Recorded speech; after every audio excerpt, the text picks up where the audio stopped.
Alhamdulillah wa ala alihi wa sahbihi wa man tabi'a hudah amma ba'd. Muhammadun Rasulullah. Nabi Muhammad itu jujur benar adalah utusan Allah. Kita disuruh memahami dan meyakini akan akidah yang ada di dalam kata dan makna. Maknanya benar, bujur jadi Rasul itu sidik, amanah, jablik, pokoknya. Ditambah yang wajib kita tahu jumlah malaikat, jumlah Rasul, jumlah kitab, dan yakin kiamat pasti terjadi. Termasuk daripada sesuatu yang wajib kita ketahui juga adalah sejarah kisah tentang Sayyiduna wa Habibuna Muhammad. Barang siapa membaca dan menceritakan kisahnya Rasulullah sangat mengesahkan Allah. Senang hati Rasulullah, Allah ridha. Gembira hati Rasulullah, Allah ridha. Allah memandang kekasihnya. Apabila kekasihnya ridha dan senang, Allah ikut senang.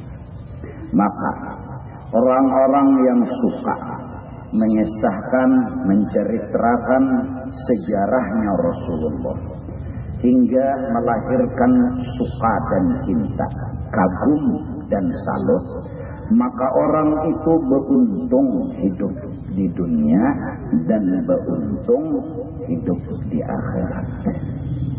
Nabi kita ini lahir di kota Mekah. Beliau wafat di kota Madinah Al-Munawwarah, kota yang dijagakan Tuhan dari segala mara bahaya. Beberapa kejadian yang selalu dihalang-halangi Tuhan, termasuk sejarah Abrahah, tentara bergajah, disambung dengan beberapa cerita sampai yang ada sekarang ini. Kemarin sebelum-sebelumnya ada yang hendak menyucul lawan kelambu Baitullah. Beberapa terakhir dalam seminggu atau kurang tadi, katanya ada orang yang membawa bom di samping Baitullah dan meledak. Cuma inya jangan tahambur. Baitullahnya selamat, orang ditiganya selamat. Entah bom, entah apa. Cuma fakta di lapangan, darah berhamburan di tiga Hajarul Aswad. Allah yang jagakan. Madinah juga begitu. Bahkan orang-orang yang meninggal di kota Mekah, meninggal di kota Madinah, Allah yang ampuni segala dosa dan kesalahannya. Bahwa balad kota Mekah adalah balad dan amin, kota aman, kota tentram, kota yang penuh dengan kedamaian. Siapapun yang ingin menghancur, yang ingin memporak-porandakan Mekah Madinah, Allah yang akan turunkan. Mudah-mudahan Indonesia bagian daripada itu. Mudah-mudahan Indonesia ini dijagakan oleh Allah Subhanahu wa ta'ala. Setiap malam paling tidak jam 2 atau setengah 2 seluruh kaum muslimin, bahkan kebanyakan kaum muslimin beribadat malam. Mereka memohon dan meminta kepada Allah. Semua di masjid ini, di masjid-masjid lain, di tempat-tempat lain, mereka semua mendatangi Tuhan. Mudah-mudahan ada satu doa yang dikabulkan oleh Allah. Menjagakan Indonesia, menjagakan agama yang suci dan mulia ini. Kita kada tahu Ada orang yang mungkin sedikit saja sembahyang malamnya tapi doanya yang dikabul. Mungkin ada orang yang di rumah yang kada sempat turun lalu qiyamul lail tapi dia berdoa buat agama, bangsa dan negara, tapi doanya dikabul. Yang penting kita semua bersatu, berdoa dan memohon kepada Allah. Tidak ada satu sama lain saling merasa lebih. Bukan kita lebih pada orang, bukan orang lebih pada kita. Semua kita sama memohon kepada Allah. Minta agar agama kita dijagakan Allah, dunia dan negara kita dijagakan oleh Allah. Indonesia kota dan negara yang sangat amat kaya raya. Semua orang mengincar. Orang-orang keduniaan akan berpikir kayak apa caranya mengambil harta bangsa Indonesia. Namun dari dulu sampai sekarang, walaupun orang Indonesia bungul, walaupun orang Indonesia nggak punya kecanggihan apa-apa, walaupun mereka dulu hanya melawan dengan bambu runcing semata, tapi semua Allah membela Indonesia. Allah sampai sekarang tetap menjagakan Indonesia. Kita jangan takut, jangan gentar, apalagi berputus asa. La takhaf wa la tahzan, innallaha ma'ana. Kita orang Indonesia berpegang kepada Allah. Pegangan kita Allah. Bila Allah telah membela kita, maka kita akan menang dengan segala apapun cara, dengan segala apapun kepintaran. Indonesia saking sugihnya, tongkat ditanam menjadi pohon. Gumpi. Orang pohon ditanam jadi tongkat. Gersang. Hasil bumi, kekayaan, segalanya wajar orang-orang dunia akan meleleh kekayaan kita, akan berpikir merabuti dengan paksa kekayaan kita. Maka dengan cara apapun silahkan, kita yakin Allah membela kita, Allah menolongi kita, sebagaimana Allah menolongi kota Makkah dan Madinah. Lahir di hari Senin menjelang subuh, Rasulullah dilahirkan oleh seorang perempuan yang sangat suci dan mulia, Siti Aminah. Kawin dengan Abdullah, ayahnya baginda Rasul sallallahu alaihi wasallam. Jadi harus tahu abah Nabi itu siapa, ngaran Sidin? Abdullah. Mama Sidin siapa? Aminah. Umur kurang lebih 19 tahun Abdullah ka Yusuf fi zamani, sebagaimana Nabi Yusuf pada zamannya. Kenapa? Karena mengandung nurnya Nabi Muhammad sallallahu alaihi wasallam. Setiap kali berjalan di satu jalan, orang kenal dan orang pasti meyakini bahwa Abdullah tadi baru lewat di tempat ini. Kenapa? Karena bau harum khas yang ada di tubuhnya Abdullah. Karena mengandung nurnya Nabi Muhammad. Setiap tempat yang diduduki oleh Abdullah, setiap tempat itu selalu berbau harum dan berminggu-minggu lamanya. Semua wanita menginginkan, mudahan Abdullah jadi lakiku, mudahan Abdullah jadi lakiku. Orang Banjar, orang Banjar ini ketujuh menyingkat. Ngaran orang Muhammad di Keo Memet, ngaran orang bagus banar Muhlis di Kiolis, ngaran orang bagus banar Mang Panjang tuh Hancat, ya ketujuh menyingkat tadi.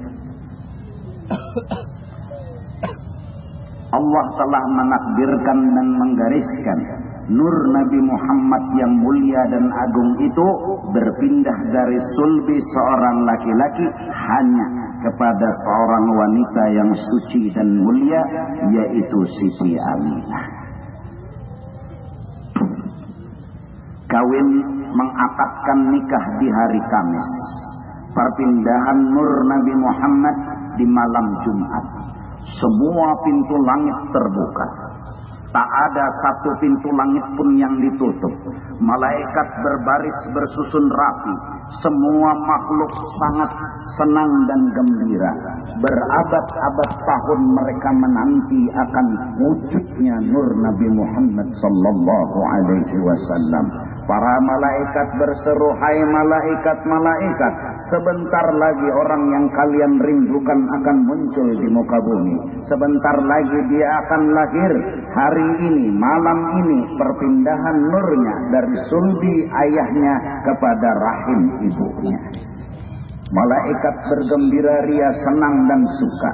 Malam itu malam yang sangat luar biasa bagi alam semesta. Yang mereka rindukan sebentar lagi akan muncul dan lahir di muka bumi.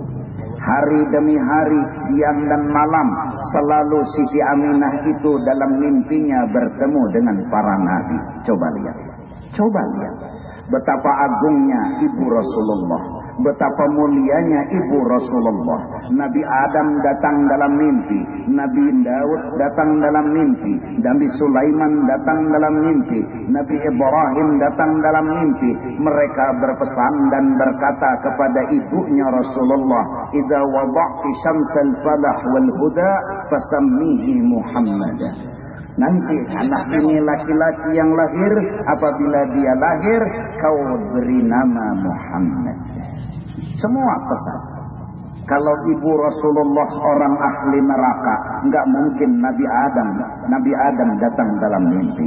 Enggak mungkin Nabi Daud datang dalam mimpi. Enggak mungkin. Bahkan mereka memberikan kabar gembira, "Idza wada'ti syamsal falah wal huda fasammihi Muhammad."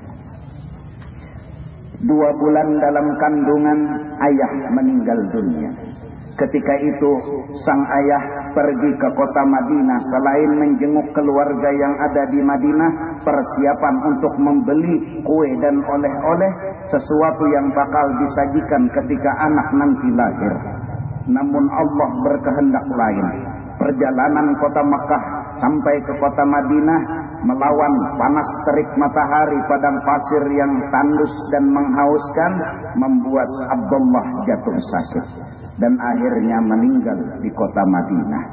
Kiriman yang datang, surat tertulis di atas kiriman, tidak ada jasad Abdullah disambut oleh Aminah. Yang ada hanya 1 peti, isinya sepucuk surat bahwa suamimu telah meninggal di kota Madinah. Betapa sedihnya hati Aminah, betapa memikirkan bagaimana nanti nasib sang anak yang tidak punya ayah, tidak punya siapa-siapa. Selama 2 bulan baru dalam kandungan, Rasulullah sudah ditinggal oleh ayah beliau. Min hammihi lamma madha syahran qad wafa al-manun aban nabil ajwada wa bi tayyibatin qad kana dhalika mut'ata akhwadahu min ardi syamin mus'ida wa aqama fiha 'indahum mutawajji'a syahran saqiman sabiran mutajallida wa dharihuhu qad ashraqat anwaruhu man zarahu nalal muna wal maqsida.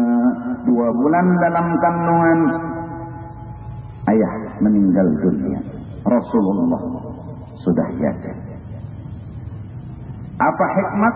Agar Nabi enggak memanggil ayah ketika minta tolong. Beliau hanya berpegang kepada Allah Subhanahu wa ta'ala. Allah cemburu kalau kekasihnya memanggil yang lain.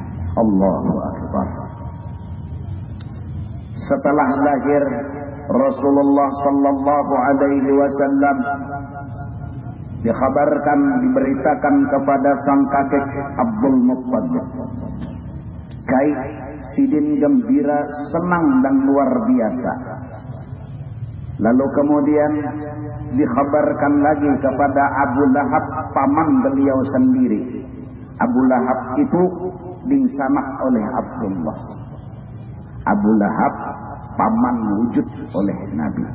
Setelah dapat berita bahwa ipar Siti Aminah melahirkan seorang putra, maka gembiranya Abu Lahab, dimerdekakanlah seorang budak yang bernama Suwaibatun Aslamiyah. Hai Suwaibatul Aslamiyah, kau kumerdekakan. Ini hadiah kegembiraanku, kau hari ini merdeka. Aku hari ini dapat kemanakan laki-laki. Aku senang sebagai penerus nanti keluarga kami. Coba, namun coba tolong susuiakan sesuatu. Wa arda'athu ummuhu sab'an kama rawatil aqadimu musnada. 7 hari setelah dalam susuan ibu beliau, maka Suwaibatul Aslamiyah pun menyusui akan Sayyiduna wa Habibuna Muhammad. Untung beliau jasad yang pernah dikucuk oleh bibir mulia Sayyiduna wa Habibuna Muhammad. Ibu beliau pernah dikucuk jasadnya oleh bibir beliau. Bukan hanya dikucuk, bahkan dalam rahim Rasulullah berada. Suwaibatul Aslamiyah beberapa hari sempat menyusui akan Sayyiduna wa Habibuna Muhammad. Itu ibu bagi Rasulullah. Walaupun tidak melahirkan, tapi pernah menyusui. Itu ibu beliau yang bakal akan dicari beliau di dalam surga. Beliau akan mencari dan memasukkan mereka-mereka itu ke dalam surganya. Terus disambung yang menyusui beliau adalah Halimatus Sa'diyah. Satu perempuan dari keluarga yang sangat sederhana, dari kampung Bani Sa'ad, mencari mengambil upah untuk menyusui bayi-bayi yang baru lahir. Biasanya orang Makkah itu selalu meletakkan akan bayi-bayi yang akan diupahkan menyusui di dekat Baitullah. Karena orang Arab itu setelah melahirkan biasanya dia membaguskan dirinya kembali buat suami-suaminya, agar anak-anak ini tetap disusukan ke orang lain setelah beberapa hari menyusu.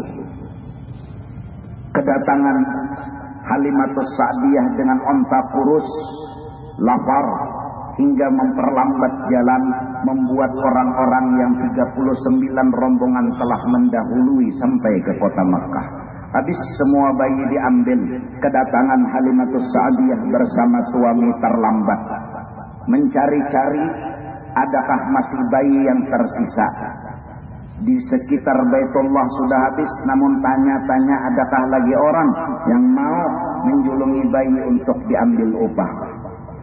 Kebetulan Allah yang telah menakdirkan bertemulah takdir dengan Abdul Muttalib.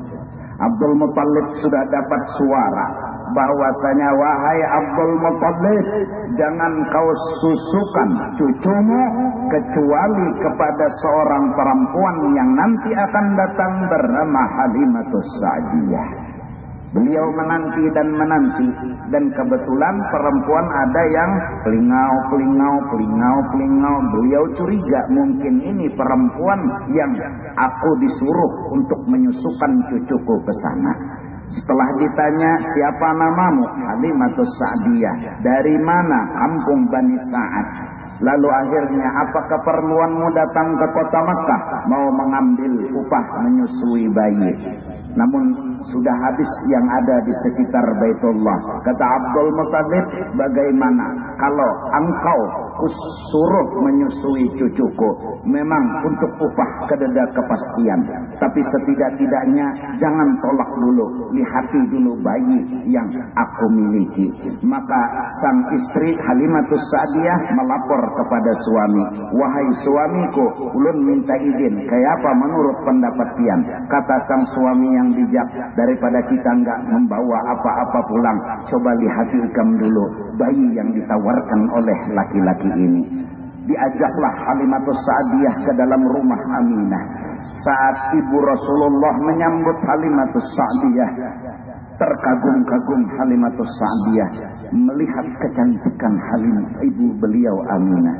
Bagaikan luar biasa, terkejut, gak pernah melihat wanita secantik ini. Sesampainya di kamar, maka melihatlah Halimatus Sa'diyah bayi yang berbungkus selendang hijau, yang saat pandangan pertama Halimatus Sa'diyah kepada bayi itu Rasul tersenyum kepada Halimatus Sa'diyah. Yang langsung Halimatus Sa'diyah kasap, dibukakan hijab, nur memancar dari mulutnya Rasulullah sampai ke ufuk langit yang ketujuh. Kesusah payahan di tengah jalan, kebingungan untuk mengambil keputusan, semua bergejolak di dalam hati. Namun setelah melihat muka tampan Rasulullah, senyum yang keluar di bibir Rasulullah, semua hilang tanpa bekas. Gembira, senang, dan luar biasa yang dirasakan oleh Halimatus Sa'diyah. Namun penghargaan kepada suami, ditanyalah suami, wahai suamiku, ulun pribadi menerima, tapi izin daripada sampian, maukah pian mengizini ulun untuk menyusui bayi ini? Seakan-akan ulun melihat senang dan gembira, dan ulun yakin biar kada diberi apa-apa, ulun senang, ulun gembira. Kalau kayak itu jar nang laki, silahkan. Nang laki pun berucap, hadza waladun mubarak, ini anak pasti membawa berkah buat kita.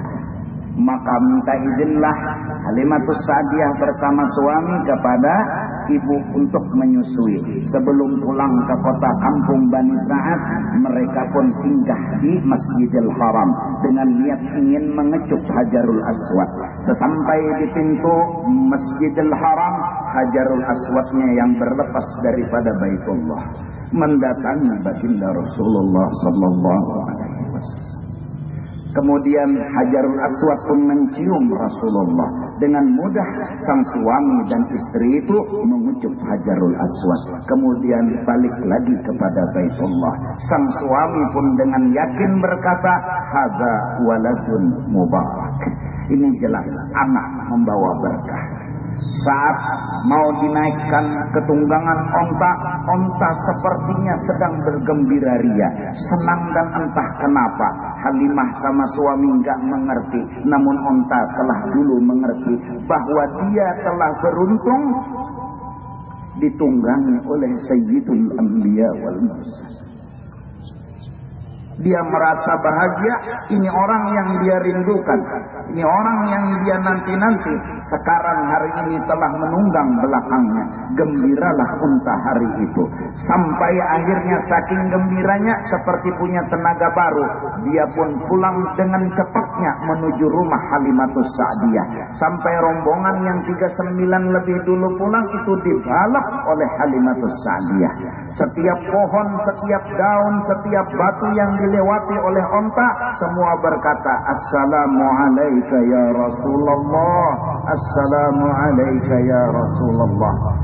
Maka kawan-kawannya Halimatus Sa'diyah berkata, Halimah, jangan laju-laju, kita beimai, tunggui kami. Kata sang penunggang unta, Halimah dan suaminya, bukan aku yang berkehendak, tapi unta yang mengendalikan segala-galanya. Allahu Akbar. Sampai di rumah, malam hari terlihat lagi sebuah keajaiban. Ketika rumah yang tak pernah punya lampu, bahkan seandainya ada, enggak terang luar biasa. Ketika hadir Sayyiduna wa Habibuna Muhammad, maka rumah Halimatus Sa'diyah jarum sebilah kelihatan di malam hari karena memancar nur dari awaknya beliau. Kambing-kambing yang tadinya kurus, gemuk, dan mengeluarkan susu yang penuh berkah. Halimatus Sa'diyah nalat minallahi sa'adata kullaha fa'alimatun man qaddara al-mawla laha an tus'ada nalat minallahi sa'adata kullaha. Halimah memang ditakdirkan mendapatkan keberuntungan yang sangat luar biasa. Jadi tadi Mama Sidin siapa? Abah Sidin siapa? Abdullah. Menyusui Sidin Mama Sidin sendiri, Suwaibatul Aslamiyah, terus lagi Halimatus Sa'diyah. sejarah punya catatan, sejarah punya tulisan bahwa Abbas saudaranya Abdullah. Abbas beding sanak jua lawan Abu Lahab. Setelah 1 tahun meninggal Abu Lahab, bermimpi Abbas dengan Abu Lahab. Langsung ingat dan menanyakan, kayak apa keadaan engkau dikubur? Kayak apa? Apa jawaban Abu Lahab? Tiap malam Senin aku kada diazab oleh Allah. Padahal ini satunya orang kafir. Tabat yada Abi Lahab. Tiap malam Senin enggak diazab. Kenapa hai Abu Lahab? Kau tidak diazab? Karena aku gembira, senang, dan saking gembira menyumbangkan, memerdekakan Suwaibatul Aslamiyah buat ponakanku. Enggak ikhlas, enggak karena Allah, enggak ada niat mau ini mau itu. Yang penting dikemanakan, aku harus gembira nyumbang Suwaibatul Aslamiyah. Tiap malam Senin Abu Lahab itu enggak diazab. Padahal orang kafir nang Tuhan menghukum makan hampas pangkung, tapi ada diazab Tuhan. Hadza Abu Lahab, fakaifa bi ummihi, fakaifa bi abihi. Ini Abu Lahab yang tiap malam Senin enggak diazab, apalagi ibunya Rasulullah, apalagi ayahnya Rasulullah. Enggak mungkin. Enggak mungkin beliau. Kita yakin, kita beretikat, kita enggak ragu-ragu. Abu Lahab yang sebegitu kafirnya tiap malam Senin lepas azab. Bahkan keluar dari gerigi beliau air susu yang nyaman diminum tiap malam Senin. Tiap malam Senin.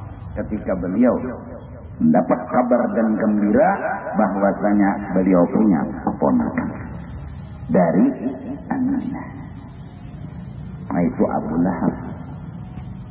Abu Lahab yang nyata-nyata Abu Lahab itu musuh bebuyutannya Rasulullah, paman Marina Sidin sendiri.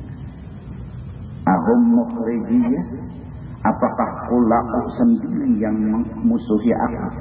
Apakah kulaku sendiri yang kadang mendukung dan kadang mengerti aku? Betapa ujian Rasulullah, betapa cobaan baginda Rasul sallallahu alaihi wa alihi wasallam. Nah, jadi tadi tukang susu Sidin Mama Sidin. Siapa lagi? Suwaibatul Islamiyah. Terus Halimatus Sa'diyah. Wa man fil jahim laqad khufifa. Orang yang nyata-nyata di neraka jahanam, di neraka yang azabnya sangat luar biasa, laqad khuffifa, diringankan tiap malam Senin. Siapa dia? Abu Lahab. Li farahatihi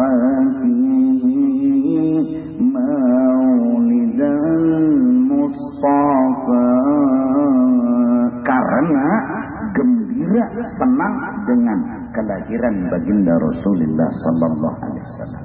Fa kaifa biman dinuhu qad wafa. Mun orang yang sudah beriman pang lahir Rasulullah gembira hari 12 Rabiul Awal, senang gembira wala syakka ahlu darissalam, pasti surga balasannya. Amin. Nah, ini manakib seadanya. Siapa mengisahkan Rasulullah, turun rahmat. Dan ini kita yakin turun rahmat, karena membaca manakib itu turun rahmat. Rahmat yang dimaksud, 1, dosa semua diambil. 2, ditambah-tambah akan keberkahan. 3, insya Allah berkat kita mendengar tumbuh cinta. Dengan cinta insya Allah husnul khatimah. Karena hadis jelas,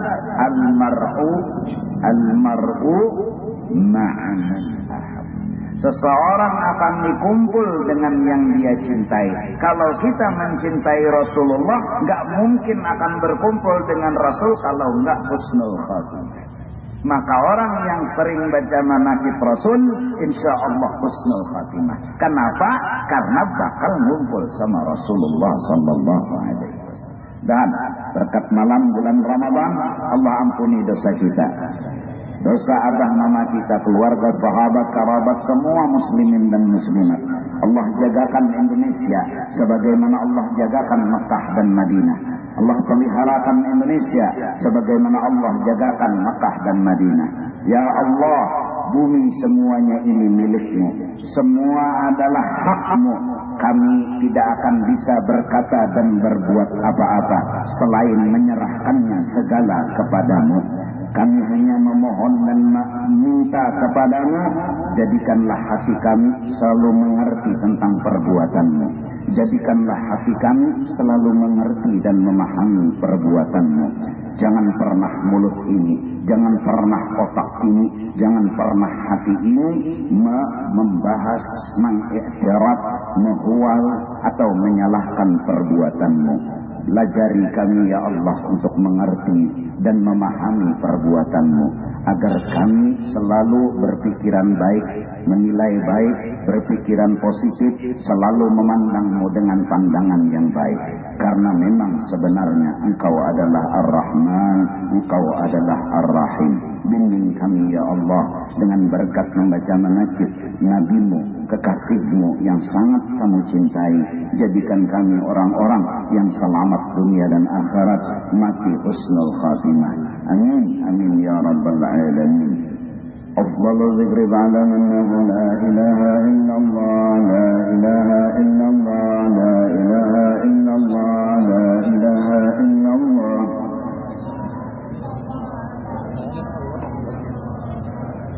Illallah, la ilaha illallah, la ilaha illallah, sayyidina Muhammadur Rasulullah. Subhanallah wa hamdihi, subhanallah wa hamdihi, subhanallah, subhanallah wa hamdihi, subhanallah wa hamdihi, subhanallah, subhanallah wa hamdihi, subhanallah wa hamdihi, subhanallah wa hamdihi, subhanallah,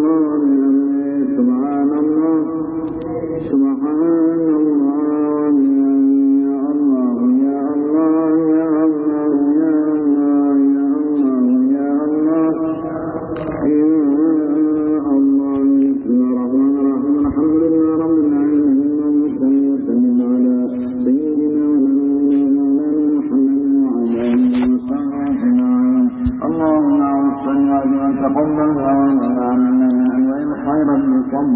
إلى أرواح جميع المؤمنين والمؤمنات والمسلمين والمسلمات توصل إلى رحمة الله إلى أرواح سيدنا ومعلمنا وعلمنا